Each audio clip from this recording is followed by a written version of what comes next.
नमस्कार दोस्तों, स्वागत है आप सभी का हमारे इस चैनल एस्ट्रो सच पर। दोस्तों, यदि आप अपनी लाइफ में कुछ नया सीखना चाहते हैं तो चैनल को सब्सक्राइब जरूर करिएगा। दोस्तों, घर में होने वाली छोटी छोटी बातों में कई संकेत छुपे होते हैं। इन संकेतों को यदि समझ लिया जाए तो हम जान सकते हैं कि भविष्य में आने वाला समय कैसा होगा और परेशानियों से बच सकते हैं। ज्योतिष के अनुसार जब दरिद्रता बढ़ने की संभावना होती है तो घर में छोटी छोटी बातें इशारा करती है। दोस्तों, आज के इस वीडियो में हम आपको वास्तुशास्त्र के बहुत ही अनोखे और अद्भुत विचारों के बारे में बताने जा रहे हैं। दोस्तों, घर के बड़े बुजुर्ग हमेशा कुछ न कुछ सिखाते रहे हैं जिससे जीवन में कोई समस्या न हो। हमारे देश और समाज में संस्कारों का विशेष महत्व है। ये सभी कार्य न केवल भलाई के लिए होते हैं बल्कि आपकी तरक्की को भी प्रभावित करते हैं। दोस्तों, वेद ग्रंथों में भी कुछ बातें बताई गई है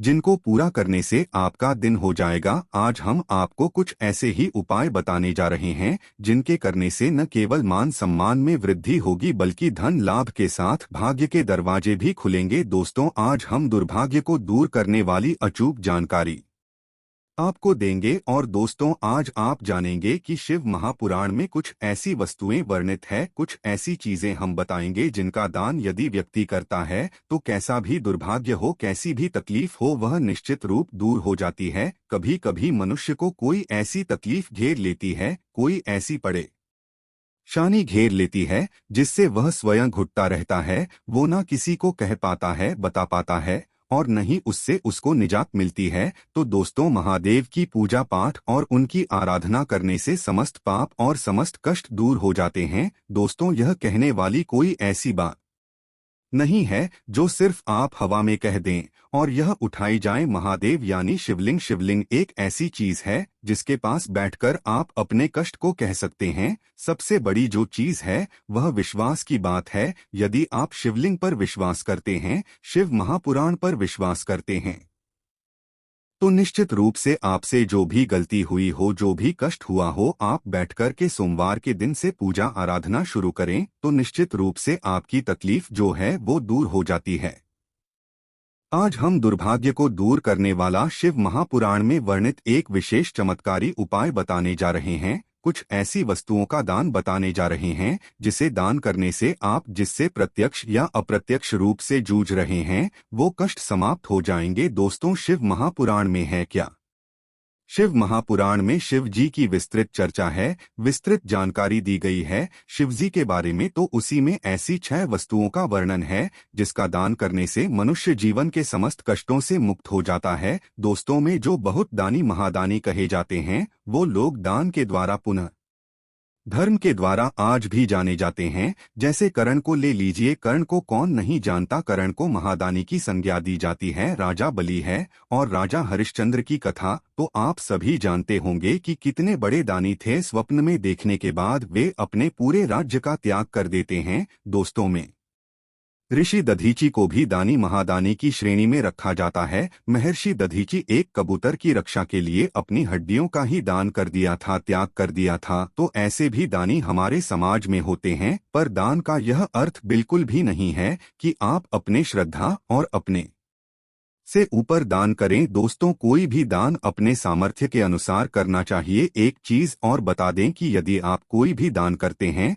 तो शास्त्र के अनुसार दान आपको कई अधिक गुना होकर के वापस प्राप्त होता है। कभी भी कोई ऐसी चीज न सोचें कि आप दान कर देंगे तो आपका भंडार को खाली हो जाएगा। शिव पुराण में तो यह भी कहा गया है कि यदि आप शिवजी पे कोई वस्तु अर्पित करते हैं या फिर शिव जी के निमित्त आप कोई दान करते हैं तो निश्चित रूप से वो 100 गुना होकर के आपको प्राप्त हो जाता है। देखिए, हमारा जीवन क्या है, यह वेद ग्रंथों के अनुरूप होकर ही चलता है। तो जब शास्त्र में लिखा है कि वो चीजें हमें 100 गुना अधिक होकर के प्राप्त हो तो दान अवश्य करना चाहिए। अब क्या क्या दान करना चाहिए, इससे कौन सी परेशानी दूर होती है, आइए आगे देख लेते हैं। लेकिन दोस्तों, उससे पहले आपसे रिक्वेस्ट करते हैं कि वीडियो को लाइक जरूर करिएगा। दोस्तों, को शेयर कर दीजिएगा और यदि आपने अभी तक चैनल को सब्सक्राइब नहीं किया है तो चैनल को सब्सक्राइब करके बेल आइकन जरूर दबाएगा। अब देखते हैं हमें कौन सा दान करना चाहिए जो बहुत किफायती है,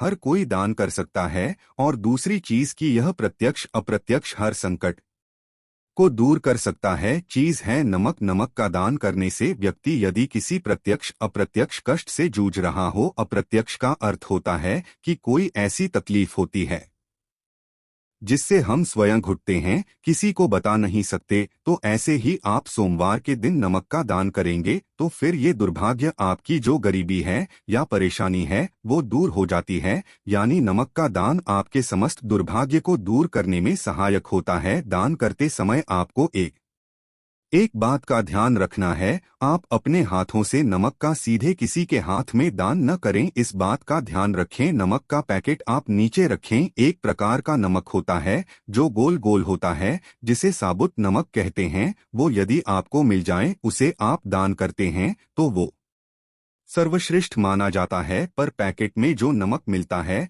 जिसे आप भोजन बनाने के लिए इस्तेमाल करते हैं वो नमक भी आप दान करते हैं, इससे भी आपका दुर्भाग्य दूर होता है। अगली चीज है गुड़। गुड़ का दान यदि आप करते हैं तो इससे आपके रिश्ते अच्छे होते हैं। अब यह रिश्ता आपका किसी से भी हो सकता है, पति पत्नी के बीच यदि संबंध मधुर नहीं है, आए दिन क्लेश होता है, झगड़े लड़ाई और स्थिति तलाक तक पहुंच गई है तो आप महादेव की शरण में जाएं। महादेव देवाधिदेव है, वह आपके समस्त संकट को दूर करते हैं। उदाहरण के लिए बता दें कि यदि कोई व्यक्ति बहुत अधिक लंबे समय से बीमार है तो आप ज्योतिष के पास जाएंगे, जहां भी जाएंगे तो वह आपको यही कहेंगे कि भगवान शिव की शरण में जाओ, महामृत्युंजय का जाप कराओ, महामृत्युंजय अनुष्ठान कराओ, रुद्राभिषेक कराओ। क्यों नहीं आपको वे और कोई देवता या फिर कोई और उपाय बता देते हैं कि आप उनकी शरण में जाएं, आप वह उपाय करें। दोस्तों वो सिर्फ और सिर्फ भगवान शिव की शरण में जाने को ही आपको कहेंगे।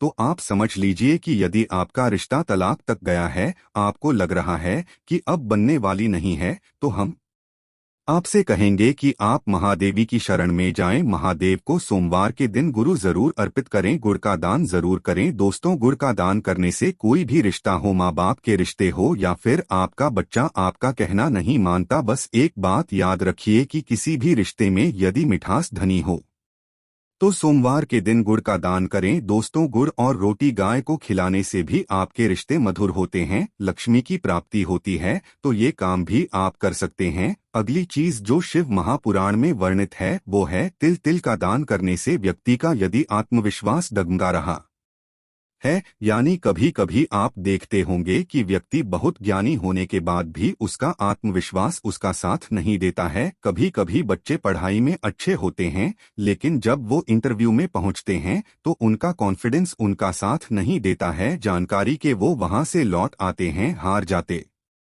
हैं। तो इस स्थिति में सोमवार के दिन आप तिल का दान करें। तिल का दान आप काले या सफेद का करें। यदि काले तिल का दान आप करना चाहते हैं तो शनिवार के दिन आप कर दें, यह दिन भी काफी शुभ माना जाता है। अब अगली चीज है कि घी का दान करने से बीमारियां दूर होती है, बीमारियों से आपके शरीर की रक्षा होती है। यदि कोई बच्चा है जो सर्दी जुकाम और बहुत तरह की परेशानियों से जूझता है तो उसके हाथों से ही का स्पर्श करा करके आप कर सकते हैं। जी में यदि गाय का भी दान करें तो यह काफी अच्छा माना जाता है, शुद्ध और पवित्र माना जाता है। तो इस प्रकार से आपको ये दान अवश्य करनी है। महादेश तेजी चढ़ाने से आपकी बीमारियां और परेशानियां दूर होती हैं, लक्ष्मी की प्राप्ति होती है। जैसा कि हम सभी को पता है कि महादेव का पंचामृत से अभिषेक किया जाता है, उनको जो 5 चीजें चढ़ाई जाती है उसमें घी का भी स्थान आता है, तो आप पर भी चढ़ाएं, इससे महादेव आपकी समस्त मनोकामनाएं पूर्ण करेंगे। तो दोस्तों इस तरह की जो चीजें हैं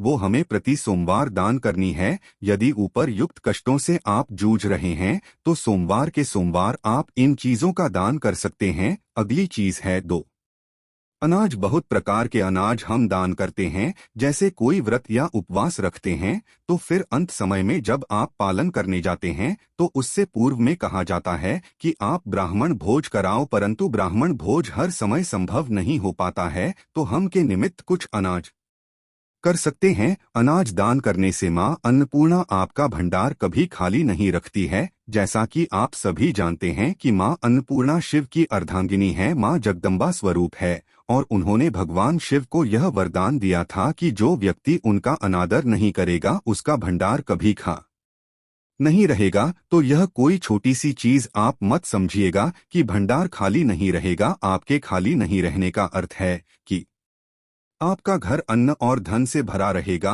अन्न और धन ये दोनों चीजें एक साथ जोड़ कर के इसलिए देखी जाती हैं कि जिस व्यक्ति के खान पान का जो वैभव है वह भरा रहता है, समृद्धि बनी रहती है, उसके घर में धन की लक्ष्मी की भी कभी कहीं कोई कमी नहीं रहती है। तो इस प्रकार का दान आप शिव मां पुराण में बताए गए समय के अनुसार यानी सोमवार को और काले तिल का दान करना है। तो शनिवार को तरह से दान करेंगे तो निश्चित रूप से आपकी ख्याति फैलेगी और आप जिस समस्या से जिस दुर्भाग्य से जूझ रहे हैं वो भी धीरे धीरे समाप्त हो जाएगा। धीरे धीरे इसलिए कि कोई उपाय जादू बिल्कुल नहीं होता भगवान के पास। जब आप उनकी शरण में जाते हैं, उनके निर्मित अपने कष्टों को दूर करने के निमित्त जब आप किसी चीज का दान करते हैं तो निश्चित रूप से भगवान आपकी थोड़ी देर तक परीक्षा लेते हैं। आपको लगेगा कि आपके और बड़े हो रहे हैं, परंतु वो संकट बड़े नहीं होते हैं। धीरे धीरे महादेव जी उसको काटते हैं। आपको सब्र की आवश्यकता है।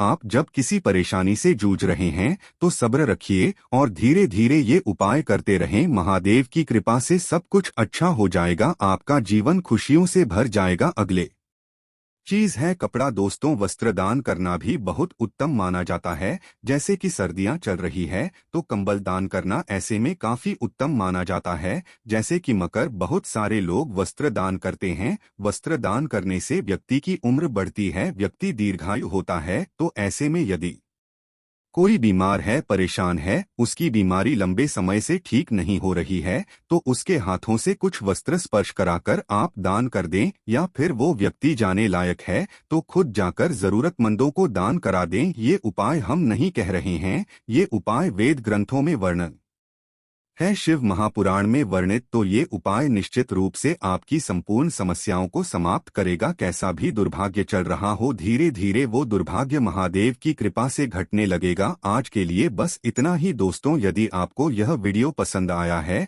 तो वीडियो को लाइक करिएगा।